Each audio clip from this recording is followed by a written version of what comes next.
Hello and you're welcome to the Big Tech Show with me, Adrian Weckler. Now, what is Mark Zuckerberg really like? We all know him as one of the 4 or 5 individuals, people like Elon Musk or Jeff Bezos, who symbolise this era's masters of the tech universe. And we also know him as the guy whose companies not only dominate the world's social media, but now make $1 billion in profit every 5 days from their ad machines on Facebook and Instagram.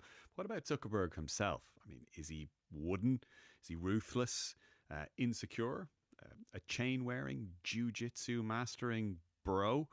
Or are all of those things just caricatures and stereotypes? Well, few people have studied his working life as much as the New York Times' Sheera Frenkel, a Pulitzer Prize finalist who, together with her New York Times colleague Cecilia Kang, co-authored the bestseller An Ugly Truth Inside Facebook's Battle for Domination.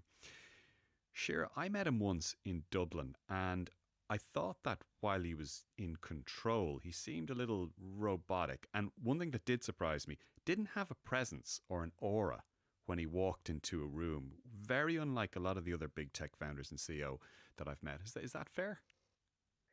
I think it depends on the environment you meet him in. If you see him in his element, which is in the midst of Facebook's offices in Menlo Park, he can come across as very confident, at ease, laughing with coworkers.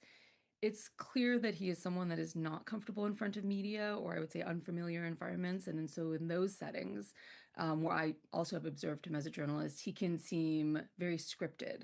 And Mm. That's a and perfect almost term. He was really, really scripted. He kept moving his head by about 7 degrees from journalist to journalist every 8 or 9 seconds on message. exactly. He has an army. I mean, Facebook's PR army is notorious among journalists who cover Silicon Valley, who advise him on everything from what shirt he should be wearing in which interview and how he should be sitting. I think it comes across as kind of overly rehearsed to a Mm. lot of journalists who are used to someone who's maybe a little bit more comfortable in giving, off the cuff answers. Um, I would say that when I speak to people who have known him for a long time or who meet him in environments where he's perhaps more comfortable, like as you mentioned, his jujitsu fighting ring that he goes to here in San Francisco, or people who have even seen him in Lake Tahoe, where he goes skiing in his, billion-dollar lakefront mansion, they talk about someone who comes across as very, very different. Mm, that's interesting. We'll come to your comment there about him being scripted and with an army of PR people was an interesting one given what your book revealed about his tight control and his management stuff. And we'll come to that in a couple of minutes. His early life, just for the benefit of listeners and viewers, born in 1984 in New York. He's a New Yorker, so he's 42 now. He's 3 kids. Seems he's a fairly stable family life. His father was a dentist and his mother was a psychiatrist. So it was a real upper middle class childhood, but a fairly happy one. Right. And his father was a dentist, but was also very, very interested in technology. His father likes to boast that he liked to bring the most high-tech kind of dental practices into the home, and that Mark, as a young child, saw that and it helped cultivate some of his interests. His parents, by all accounts, really, really wanted their kids to succeed in life and spent a lot of time and energy in sending them to the best possible programs, the best tutors, the best schools. Mark showed an interest in robotics and in coding. His parents immediately threw their weight behind that. And so you see a childhood of the only boy, he has sisters, in a family where he was told from a very young age that he was special and that Mm. he was good at what he did and that he should succeed.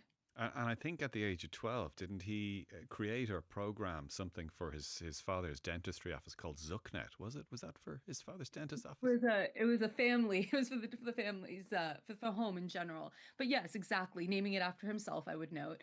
So quite a bit of ego encouraged there. But it was a family kind of internal internet system. And his parents were very supportive of that. And he goes on to do similar things in high school and then in college of kind of creating programs for his peers. And he was celebrated at quite an early age for that. Yeah, because he goes to one of America's elite prep schools. I don't know. It's the Phillips Exeter Academy, apparently. Studies, excels in classics, maths, programming, and fencing. He was captain of the fencing team, which is kind of interesting to me because I wouldn't have had him as a sporty guy, but this maybe fits in with the profile of somebody who's very competitive and likes to joust. And I would note something about fencing, which is that it's a solo sport. It's not a team Mm. sport, which is a pattern that you see repeat itself often for Mark. He's not a big team player. He pursues skiing. He pursues, I'm going to get this wrong, but it's a hobby he has, which involves being on like a hovercraft looking thing on The the jet water. foil? Thank you. Yeah, Thank you. I this can't is with his remember what it. giant stars and stripes, or when he's dressed up as Uncle Sam on July the 4th. That one? Right, and the martial arts, like these are all sports which he can succeed at, but he has to do it on his own. Mm. Yeah, it's fascinating. But he goes to Harvard anyway, of course, because of course he does. In 2002, studies psychology and computer science. Um, and that's where he starts to create the services which are a precursor or directly lead to Facebook. Course Matches one helps students pick classes based on peers' choices. But then Face Smash, which is a controversial one. It's like it's a hot or not site using student photos. That was kind of controversial. Highly controversial. And you can read early articles that were written in the Crimson, which is Harvard's student newspaper, in which female students on campus object to this and say it's quite objectifying for them as female students, that they find it insulting.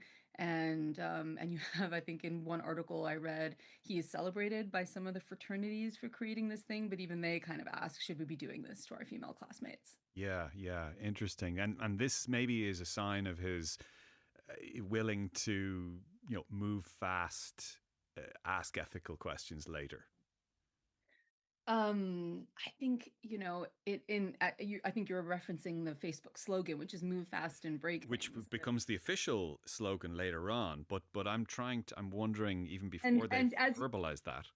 Right, and I think you're right, and I think that when you're moving fast, you are not stopping to ponder the deep ethical questions of whether you should be doing something or should not be doing something. Even at that kind of age in college, I don't know. I haven't heard anyone that knew him at that time say that Mark stopped to ask himself, should I program this? Should I not? Should I take a moment here to, consider a different idea entirely? He kind of does it because he can.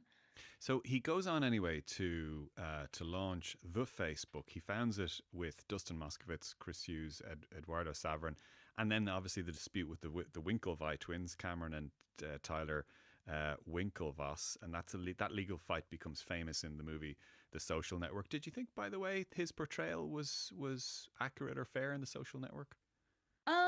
I think it's very Sorkin-esque, the director. He writes those. I mean, if you ever watch The West Wing, which is a popular series here in the United States, everyone speaks very, very cleanly and crisply. And Um, quickly. yes, and with brilliant ideas at all times. I wouldn't say that that's been my experience of Mark, nor, he's not. He tends to be much slower in not just how he comes to ideas, but how he expresses them. I would say that maybe some of the nervousness I've heard is reflective of what Mark was like when he was in his early 20s. I don't think he liked his portrayal in that movie.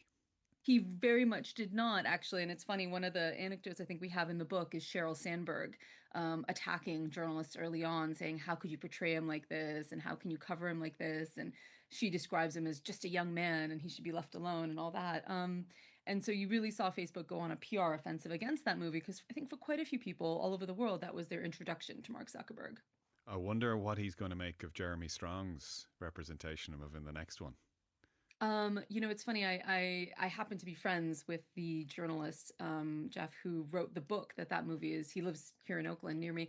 Um, and having read the book and having read Jeff's coverage, I can't imagine that it'll be flattering, the way that Mark Zuckerberg Well, is look, handled. of all the journalists, of all of the actors to pick to represent you in a biopic, Jeremy Strong, if you ask any bloke between the ages of 35 and 50, Jeremy Strong would not be the guy you would want to play you.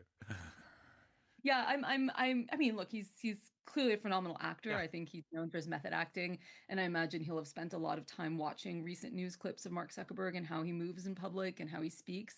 But this is a movie, and we're probably going a bit far ahead of ourselves here, but Mm. this is a movie that's going to reflect where Mark is now, not as a young man in his early 20s, where perhaps people would have forgiven him his mistakes or his blunders, but he's now in his 40s. So some of those patterns of moving fast and asking ethical questions later, maybe you could forgive somebody in their early 20s whose frontal lobe wasn't fully developed, but are you going to forgive a man in his 40s Mm. for perhaps doing the same thing or for showing a pattern of behavior that didn't change?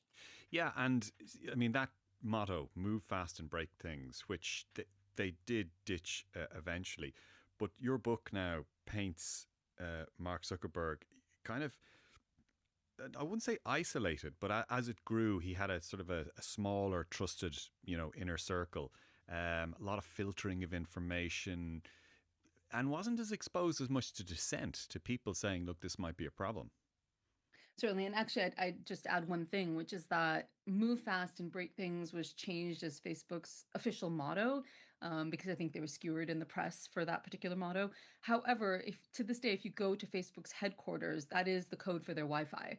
And that is, for at least for guests, not for internally. And that is still in many conference rooms, that's still visible across their offices. And when you speak to Wow. engineers who work there, that is still the company ethos. So I think for PR reasons, they needed to shift it, but that's still very much in the DNA of the company. That's absolutely fascinating. Yeah. The other thing that your book kind of portrays is his ability to emotionally detach himself in a crisis. That he doesn't sweat it all that much, because there's a lot of stuff that happened, and during the period that your book focuses on, you've got a lot of stuff happening: election interference allegations, you've got genocidal linked to hate speech, Myanmar, um, and his reaction to that is not cold, but it's quite an unemotional one. Very much. And I think that that is part of his personality to respond with logic, to respond with facts. He likes to look at data. Data drives almost all of his decisions. So even in a crisis, he's known for being very, very data Mm. driven. He wants to see poll numbers, he wants to see surveys. But I'd say that it's also a lesson he's learned over time because he has had one crisis after another that he has managed to weather just by being too big to fail. And that, at this point, so much of the world is reliant on one of his products, whether that's WhatsApp, which so much of the world uses to communicate, or Instagram or Facebook, or et cetera. Um, he kind of, I think he has realized that he can make these blunders. He can have these PR crises. He can, Francis Haugen can go in front of Congress and say that his company has willfully ignored internal evidence that it harms children, right? And he can weather it and he can continue to succeed. And at least here in the United States, I know European regulators are far far better at regulating social media, but here in the United States, Congress has not been effective at regulating this company, and they've not passed a single law that, for instance, punishes the company for harm to minors, and that's something that at least here in America, people across political lines agree on. And so as a company executive, the lesson he's kind of learned is like I can make these mistakes and still succeed. Yeah, and when the atmosphere shifts, he seems to have no compunction, or no shame, is another way of putting it, in pivoting completely his vibe. So the Biden administration ends, the Trump administration is re-elected in 2024. Within weeks, Zuckerberg is starting to wear a ghetto chain around his neck. He had been in the jiu-jitsu space for some time, to be fair to him. But he starts giving interviews to Joe Rogan, talking about the need for masculine energy. Now, was that shift, which was so noticeable over here, was that a pose? Like, was that a strategic pivot, or is there part of him that's in that? So I had the same question, and when I spoke to people closer to Mark in the last few years, what they said was that this was Mark just finally being comfortable being himself in public. The gold chains, the outward kind of talk about his martial arts, Can I his just ask you, the gold chain? So he grows up in White Plains, New York. He goes to one of the most elite prep schools in America, and he's a gold chain aficionado. I would say that at least my my view on that is that it's part of MMA fighting, that there's kind of a certain look that some of those fighters take on, and whether it's shirts that show off your physique or gold chains or even shifting Fair enough. hairstyle, it's a little bit cooler for Hmm. lack of a better word. And you could also argue that in his 40s midlife crisis, wanting to look younger and hipper, not sure. um but this is him being himself in public in a way that he perhaps wasn't under Biden, because at least the largest tech companies, including Mark Zuckerberg's, all thought that the Biden administration was going to try and crack down on them, and they had someone in office, a regulator in office, who was quite serious for a while about trying to crack down on Facebook. And so I don't think it was a time where he was comfortable necessarily being fully himself in public. But I don't think this was as much a shift to appeal to Trump's people as it was him being like, no, this is who I am. I am actually a fan of whether it's, the podcasts or the fights, the MMA fights that he's shown up ringside on. And I just actually the other week spoke to somebody who saw him recently socially, and he said that Mark's really happy that he likes being this version of himself in public. I mean, the whole MMA jiu-jitsu thing, when that first became apparent, I think it was a little bit of a surprise to people. I still meet people who don't know that, and they're amazed when you say, no, he's actually quite a capable, fighter. Do we have any idea? Is that, I mean, was that from his fencing days? Does he just like fighting, or is it just the challenge of it? I think it appeals to who he is as a person because it's a type of fighting that takes a lot of strategy as much as skill. You can, again, a solo sport, right? He doesn't have to rely on teammates. He can succeed on his own, which seems to very much appeal to his particular psyche. And he obviously has access to the best trainers and the best nutritionists and all that, which I assume helps as well. He likes to win. Mm. And it's the kind of thing that if you put in enough time and effort, you can win at. And that's something that we know about him as a person. Winning very much appeals to him. I'd also note that Mark has this obsession with the Roman Empire. He's named his children after, various Roman emperors. He's Max. publicly, Yeah. yeah, Augusta. Yeah, Um, Augusta. Yeah, Augusta. right, right. I think it says quite a bit.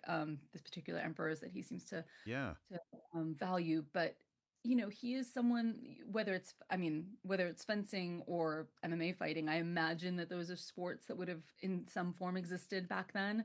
And I can't help but think that this is yet another kind of callback to his obsession with that particular era of history. I have it here. Yeah, it's Maxima. It's August and Aurelia Aurelia, right, the youngest, yeah. after Marcus Aurelius, maybe.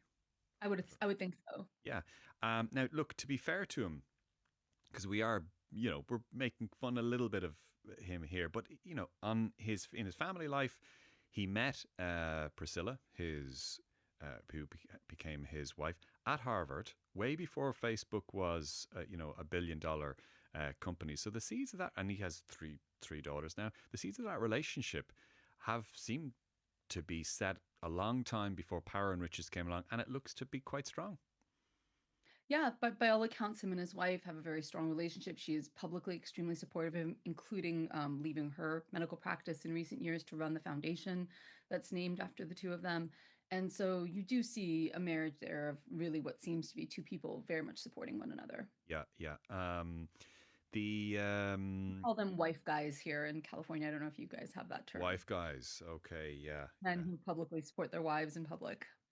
Okay, yeah. Well, is that you're not supposed to sort of do that anyway? But Right. yeah. Well, maybe I think he erected a statue for her on her birthday, I'd want to say. He hired a famous sculptor to create an entire statue of her, which um Didn't Jeff Bezos do a version of that on one of his ships? he did. He did. A little bit It seems different. to be I try to understand the minds of tech executives, and Yeah. there are parts that I struggle to, and this is one of them. He did have some crisis years though, and it's outlined and it's catalogued quite well in the book. There's all sorts of stuff. There's Cambridge Analytica. There's Russian election interference allegations, and then we get to things like COVID conspiracies and that as well. And his public image shifts, and that seems to be the period when a lot of what we've talked about in relation to his personality seemed to morph a little bit or publicly shift. Is that fair? I think that, there were years of crisis in which he bunkered down and was very careful in what he said in public. And I think that, again, having spoken to people close to him, that was also when he kind of hardened who he was internally. Yeah, yeah. And he moved on after that to the metaverse, of course. Now, a lot of the world laughs at him now for the metaverse, and they talk about $70 billion down the drain. Is that fair? Um, you know, I think that there you could argue both sides. You could say you renamed your company after the metaverse and this is not really a priority for you anymore. This particular idea of creating an alternative universe where people will engage and live is doesn't seem to be happening. And so you can fault him for that. And there are others who say, well, whether or not you think the metaverse specifically was going to work, he did pivot his company.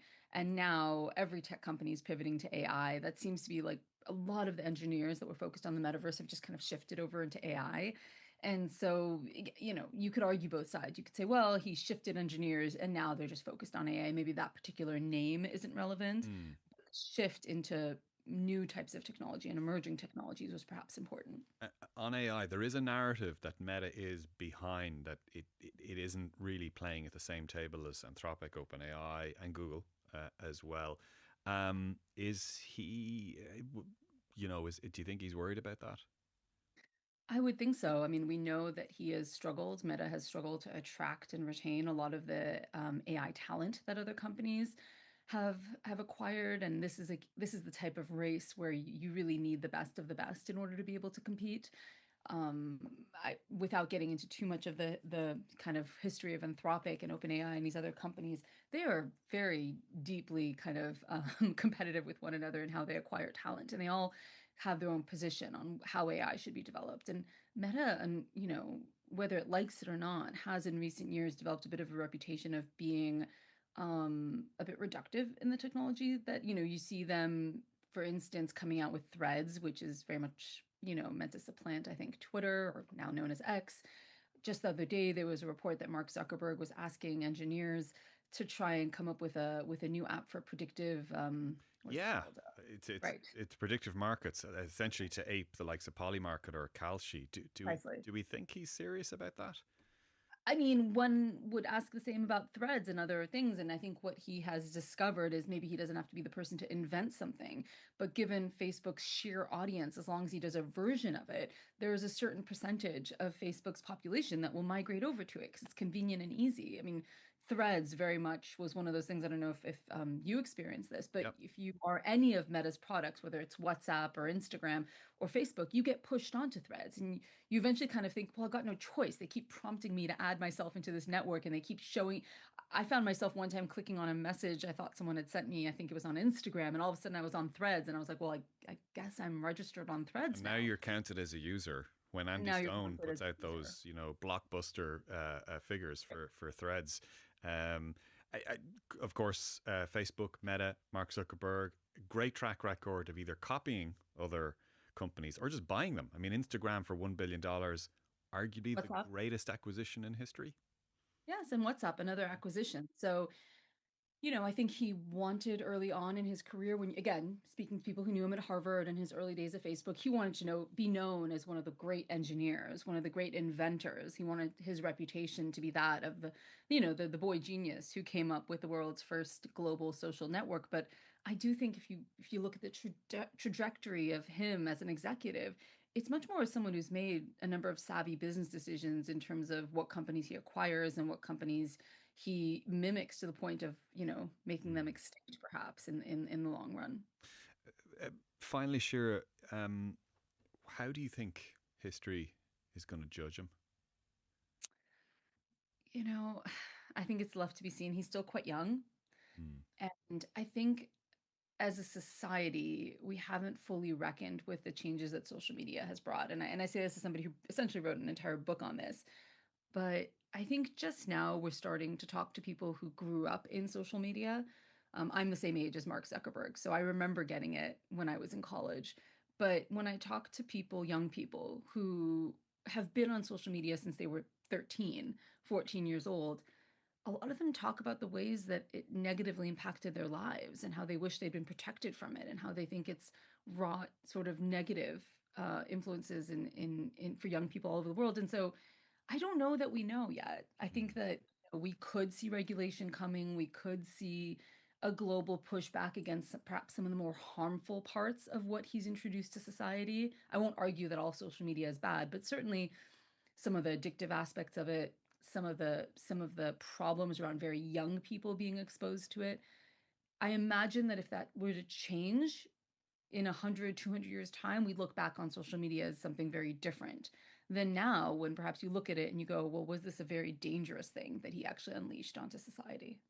Really interesting. Well, I guess time will tell. But for now, Sheera Frenkel, a Pulitzer Prize winner and also a previous finalist, who, together with her New York Times colleague Cecilia Kang, co authored the bestseller An Ugly Truth Inside Facebook's Battle for Domination. Thank you so much for joining us on the podcast today. Gav Hennessy was on sound, JJ Clark produced, and I'm Adrian Weckler. You've been listening to or watching The Big Tech Show, and we'll talk to you soon.